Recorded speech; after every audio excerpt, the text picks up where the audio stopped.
Hello guys, welcome back to my channel. Guys स्वागत है आपका मेरे चैनल नॉलेज गेन पे। तो गाइज इस वीडियो में हम लोग डिस्कस करेंगे कि असेसमेंट ईयर 2024-25 के लिए आपको इनकम टैक्स कैसे पे करना होता है। जी हाँ, 2 तरीके आपको बताने वाली हूँ। स्टेप बाय स्टेप पूरा प्रोसीजर होगा, प्लस चालान की डिटेल्स आपको कहाँ पर इंसर्ट करनी होती है, ये सारी चीजें आपको मैं इस वीडियो में बताने वाली हूँ। चलिए वीडियो को शुरू करते हैं। भाई सबसे पहले तो आप ये जान लीजिए कि इनकम टैक्स पे करने के 2 तरीके होते हैं। तो पहला जो तरीका होता है वो होता है विदाउट लॉगिन प्रोसेस होता है।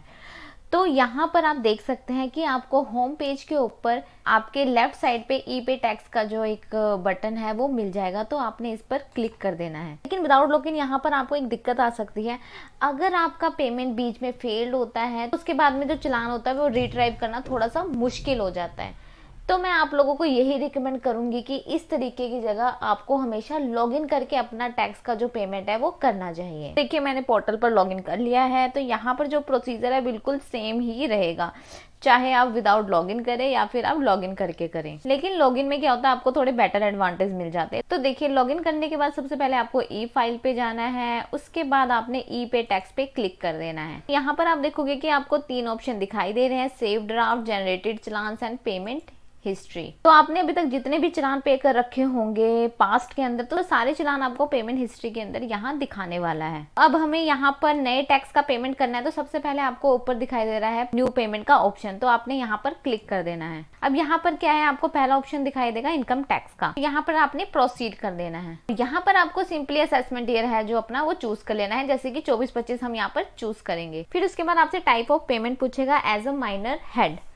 तो यहाँ पर आप हमेशा ध्यान रखिए कि आपको यहाँ पर सेल्फ टैक्स असेसमेंट आप कि यहाँ पर आपको सेल्फ असेसमेंट टैक्स 300 लाना है। जी हाँ, तो अगर आप करंट ईयर के आईटीआर फाइल कर रहे हो तो ये 300 कोड यहाँ पर जरूर यूज कीजिएगा। अगर आपने गलती से कोई और कोड यहाँ पर यूज किया है तो फिर वो चालान आपके लिए बेकार हो जाएगा। और मेक श्योर कीजिए आपका असेसमेंट ईयर हमेशा करेक्ट होना चाहिए और आपका जो माइनर कोड है वो भी हमेशा करेक्ट होना चाहिए। कई लोग क्या होते हैं, कई लोग असेसमेंट ईयर और फाइनेंशियल ईयर में भी कंफ्यूज हो जाते हैं। तो वो भी मेक श्योर कर लीजिए कि अगर मैं असेसमेंट ईयर 24-25 के लिए फाइल कर रही हूँ, यानी कि वो फाइनेंशियल ईयर है 23-24, और अब आप इसके बाद कोड सिलेक्ट करने के बाद आपने यहाँ पे कंटिन्यू कर देना है। तो कंटिन्यू करने के बाद आपके सामने ऐसी स्क्रीन आ जाएगी। तो उसके बाद ये आपसे अमाउंट पूछने वाला है। तो देखिए जितने भी टैक्स का पेमेंट करना चाहे, वो इंटरेस्ट है, सेस है, पेनल्टी है, सब कुछ ऐड करके आपने यहाँ फर्स्ट वाले कॉलम में डाल देना है। जैसे कि मान लीजिए मैं यहाँ पे 500 रुपए का जो टैक्स है उसकी पेमेंट कर, तो मैंने 500 रुपए इस वाले कॉलम में इंसर्ट कर दिया। अब इसमें मेरा इंटरेस्ट भी है, सेस भी है, सब कुछ यहाँ पर आ गया है। उसके बाद आपने यहाँ पे कंटिन्यू कर देना है। कंटिन्यू करने के बाद आपके पास पेमेंट मोड आ जाएगा। सबसे पहला ऑप्शन आपको यहाँ पर नेट बैंकिंग का दिखाई देगा। उसके बाद debit card, bank counter, RTGS, NEFT, then UPI.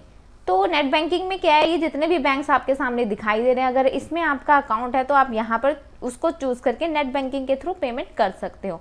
पर जो सबसे बेस्ट है, जो अब आजकल चल रहा है, वो यूपीआई का जमाना है। तो आप यूपीआई को जरूर यूज कीजिए। तो यहाँ पर आप देख सकते हैं ट्रांजैक्शन चार्जेस। यहाँ पर आप अपने ट्रांजैक्शन चार्जेस देख सकते हैं। जैसे कि नेट बैंकिंग से अगर आप इन बैंक से करते हो तो इतने इतने चार्जेस लगते हैं।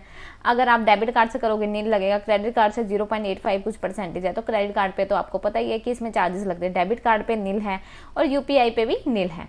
तो यहाँ पे क्या है, जो इतने सारे बैंक दे रखे हैं इसलिए दे रखे हैं, ये आपकी चॉइस है कि आपने कौन से बैंक से यहाँ पर अपना यूपीआई करना है। इसमें कोई मैंडेटरी नहीं है कि आपको कोई भी एक स्पेसिफिक बैंक आपको चूज करना है। तो मैं यहाँ पर स्टेट बैंक ऑफ इंडिया को चूज कर लेती हूँ। उसके बाद यहाँ पर कंटिन्यू कर देती हूँ। कंटिन्यू करने के बाद आपके पास पेमेंट डिटेल्स आ जाएगी। तो आपने एक बार इसको रीचेक कर लेना है। देन उसके बाद आपने यहाँ पे पे नाउ कर देना है। तो यहाँ पर आप देखोगे कि आप एसबीआई के जो पेमेंट गेटवे के जो पेज पे है वहाँ पे रीडायरेक्ट हो गए हो। तो यहाँ पर आपने यूपीआई वाले बटन पर क्लिक करना है। तो उसके बाद आप इस पेज पर आ जाओगे। तो उसके बाद आपको 2 ऑप्शन मिल जाएंगे, वीपीए एंड क्यूआर कोड का। जैसे कि मैंने यहाँ पर क्यूआर कोड सिलेक्ट किया तो मेरी स्क्रीन पर यहाँ पर क्यूआर कोड आ गया है, क्योंकि मैं डेस्कटॉप के थ्रू यहाँ पर प्रोसेस कर रही हूँ। बाकी आप मोबाइल के थ्रू भी आप यहाँ पर वीपीआई और क्यूआर कोड यूज करके अपनी पेमेंट कर सकते हैं। तो यहाँ पर आप देखोगे कि जो चालान की पेमेंट है वो हो चुकी है और मेरे पास ये ट्रांजैक्शन नंबर वगैरह इसकी एक्नॉलेजमेंट भी आ चुकी है। तो अब ये सीधा रीडायरेक्ट करेगा इनकम टैक्स की पोर्टल की साइट पर। यहाँ पर आप देख सकते हो जो मेरा चालान है वो पेमेंट इज सक्सेसफुल हो चुका है और मैं यहाँ पर एज ए PDF इसको यहाँ पर डाउनलोड कर लूंगी। तो गाइज यहाँ पर आपको BSR कोड और जो चालान नंबर होता है ITR फाइलिंग करने से पहले ITR में डालना पड़ता है। तो उसके बाद हम वहां पर आ जाएंगे जहां पर आपने अपनी जो ITR है वो प्रिपेयर करी होगी। तो यहाँ पर हम टैक्स पेड वाले ऑप्शन पर क्लिक करेंगे। पेड पर क्लिक करने के बाद आपको एक ऑप्शन मिलेगा advance tax and self assessment tax payment का। तो यहाँ पर आपने सिंपली एड अनदर कर देना है और यहाँ पर आपने BSR कोड और serial number of challan enter करने जो कि अभी हमने पेमेंट करते हुए किए थे।